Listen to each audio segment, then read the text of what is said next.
E hoje é dia da gente papear um pouquinho aqui sobre fotografia. Vamos conversar sobre o ISO? Hold on, girl, now wait just a minute. I've got something to say, you should hear it all. Hoje iniciamos uma nova série aqui no canal falando sobre fotografia, com dicas básicas ou algumas um pouquinho mais aprofundadas sobre a sua DSLR, que pode ser de entrada, que pode ser 80D, que pode ser uma 6D, mas todas as dicas são para você aprender a desenvolver a sua fotografia e tirar aquela imagem assim filé. Então, como tudo nessa vida tem um começo, vamos começar pelo beabá, falando então hoje justamente sobre o ISO. E o que é então esse tal ISO? Ele é nada mais nada menos do que a sensibilidade que o sensor da sua câmera aí vai perceber de acordo com a sua luz ambiente. Portanto, se liga nessa. Quanto maior o número do seu ISO, maior então é a sensibilidade do seu sensor. Ou seja, mais luz é captada pela sua câmera e dessa maneira a sua foto vai ficar mais clara, mais super exposta. Mas se atente a um detalhe, quanto maior o ISO, maior o ruído, tá? E aí, quanto menor o seu número ISO, você terá então uma menor quantidade de luz entrando ali no sensor da sua câmera e, consequentemente, você terá uma imagem o quê? Subexposta, ou seja, uma imagem mais escura. O ISO não é nada mais nada menos do que uma escala, então ele vai trabalhar dentro de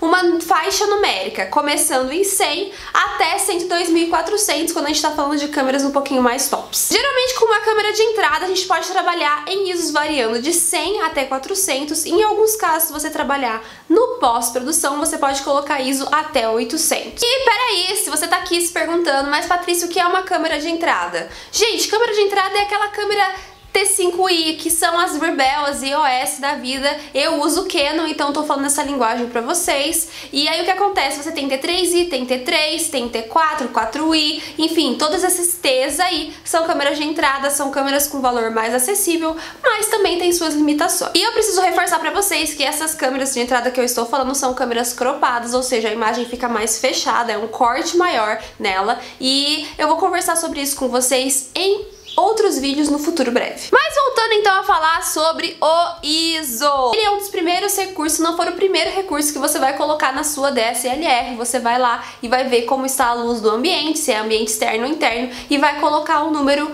que é o mais indicado. Porque afinal a fotografia trabalha com luz, luz e sombra, então você quer que tenha uma entrada de luz legal para você ter uma imagem legal depois. Então você tem que já ter uma noção mais ou menos ali com treino, prática, você sabe exatamente de acordo com o ambiente que ISO combina ali com a luz ambiente. E aí depois de você configurar o ISO, você vai trabalhar então com os outros dois pilares da fotografia, além do ISO, né, que é a velocidade e abertura, mas isso também a gente vai conversar um pouquinho nos próximos vídeos. Ao meu ver, então, a gente tem três pilares importantes na sua câmera para você configurar uma imagem de qualidade, começando então pelo ISO, depois você vai para velocidade e abertura.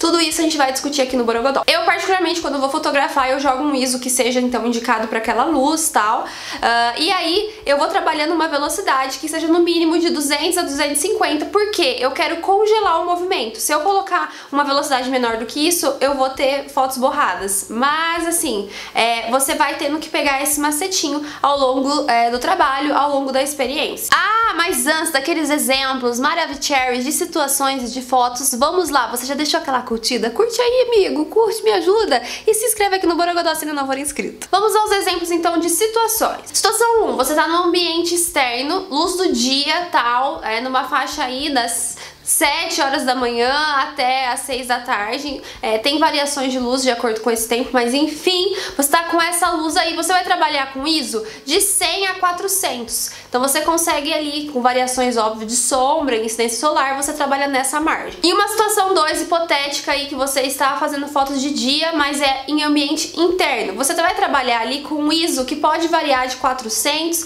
até 800, eu particularmente percebo que eu consigo trabalhar com 800, com uma câmera de entrada e fica legal. Dê preferência então para fotografar em ambientes internos próximo a janelas, que nem eu tô gravando aqui de frente para uma janela, ou próximo a uma porta, uma fonte de luz natural. E a situação 3, então, a gente tem uma luz noturna, ou seja, você decidiu fotografar depois das 6, 7 horas da noite aí, e vai estar um breu, vai estar escuro, pelo menos aqui no Brasil. E o que acontece? Você vai ter que trabalhar com um ISO maior do que 800. E aí, meus amigos, que o negócio fica um pouco complicado, porque quanto maior seu ISO, maior o ruído, e aí você vai ter um trabalho pós-produção, e tem gente que não gosta desse ruído, que fica meio granulado, que fica meio colorido, e aí você vai ter que lançar mão de outros recursos. E aí, você usando, então, recursos de luz auxiliares, você pode, se você não tiver muita condição, e dependendo do lugar, né, usar a luz da lanterna no seu celular, usar uma softbox, se você tiver uma, você pode usar um bastão de LED ou um LED assim quadradinho, você pode usar também um flash, mas tudo isso vai te ajudar a atender a necessidade da sua câmera e atender a necessidade da sua foto, porque afinal ela tem suas limitações, então por isso você tem que complementar. Bom, dado essa explicação pra vocês, eu vou mostrar aí bem rapidinho